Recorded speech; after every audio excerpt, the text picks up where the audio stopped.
Hey guys, it's Russell back, and on today's video I'm going to be showing you how to install the Hydra Pro left-hand rear brake. Now the bike that we're going to be working on is a 2009 KTM 300 XCW. Now you may be looking and saying, why are you installing a left-hand rear brake when you already have one? Well, the reason is I installed this probably about, I don't know, 9 years ago. I don't even remember the manufacturer. I believe it was maybe Great Britain. But this is cable operated.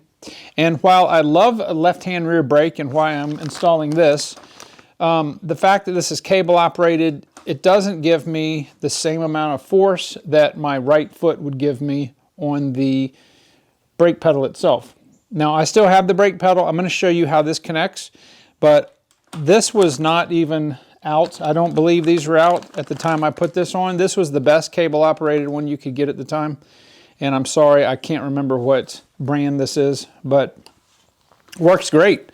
I want something that generates the same power at the braking master cylinder that my foot would, and this Hydra is supposed to be able to do that, the Hydra Pro. So I'm going to take the camera off the tripod and I'm going to show you how the brake works cable operated, and then we will install this and hopefully we'll have a better result, and we'll be right back.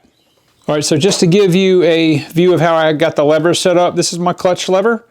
I have a recluse on here, so I could take this clutch lever off, but I don't use it. So I've got my left-hand brake set up here, and I like it to where my hand is flat like this. I don't think I would like it over here, but we'll see how the Hydra will set up. But as you can see, I can go almost all the way in and have done so before, and it will lock the wheel up, but not quite as fast as it would if it were hydraulically operated. So the way this works is the cable has there's a bracket right here, and there is a little clevis. So when you press that in, it just brings that up like that. So it works fine.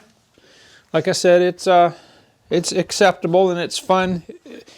After having used the left-hand rear brake, I don't see how I could ever go back to just using the foot pedal. I'm used to riding mountain bikes, and while mountain bikes, the rear brake is over here and the front brake's over here, it's so much easier, especially going down hills, or if you want to slide into a turn where you need to put your right foot down and you want to slide your back end around.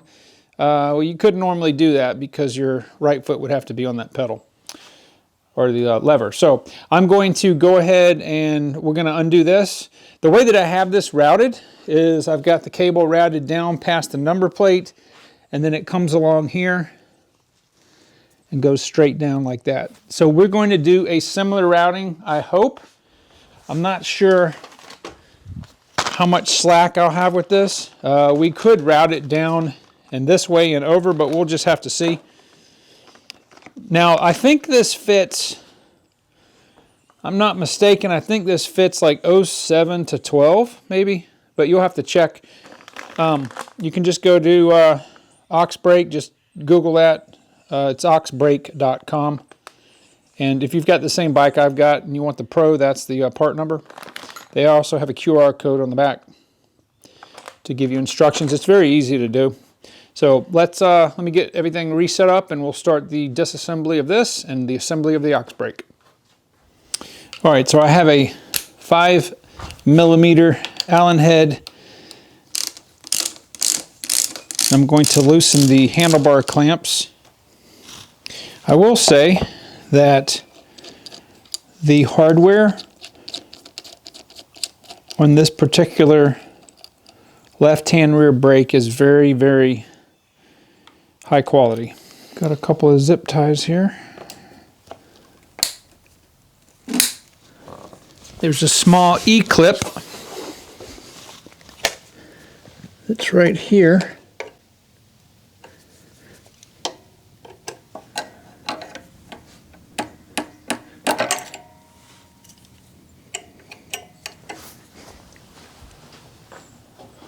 All right, so I'm going to loosen the two locking nuts on the cable. Now this bracket right here, I'm going to take these two bolts out and we'll remove the bracket. This is a 5mm as well, which holds the master cylinder in to the frame. Okay. So this bracket will pull out like this. And we'll put the master cylinder back. All right, so now I'm going to remove this adapter bracket.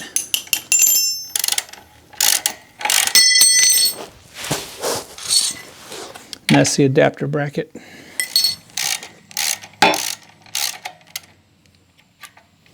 All right, so the instructions tell us this is the plunger that's on the bike from the factory, right? And it has a certain length.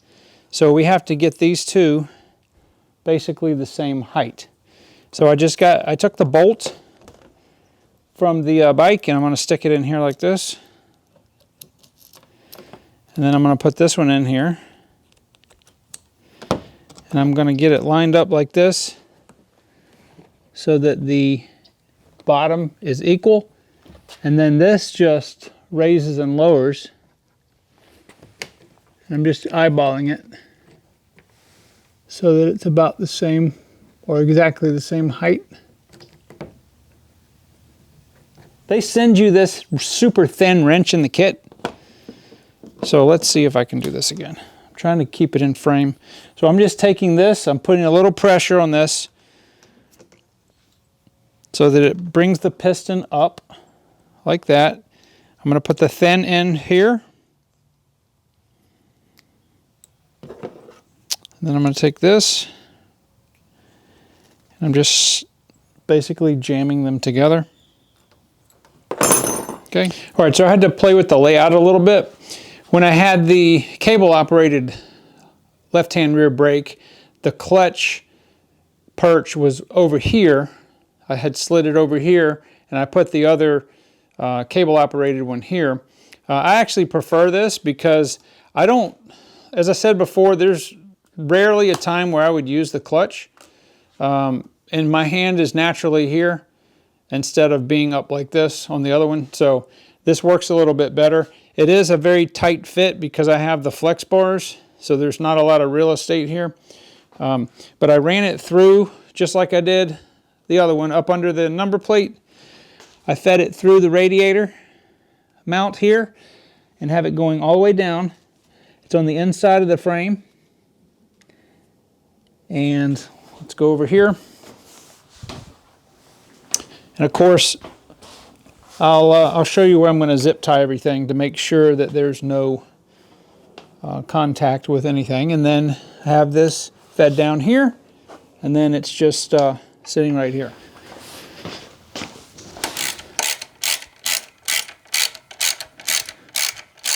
All right, so let's go over the final placement of everything.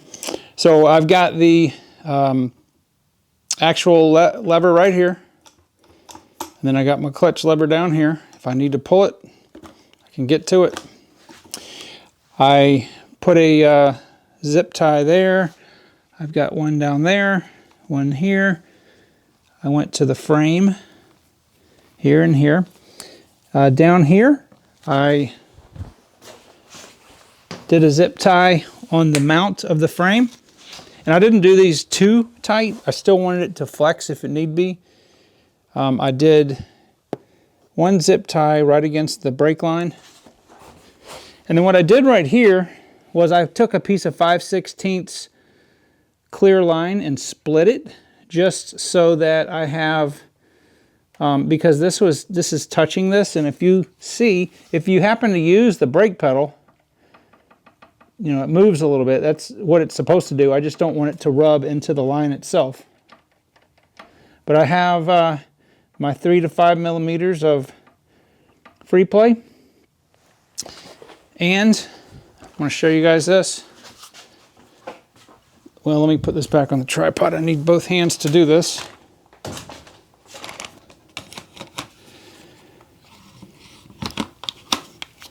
All right, so I'm going to operate the handle, And I want you guys to see this.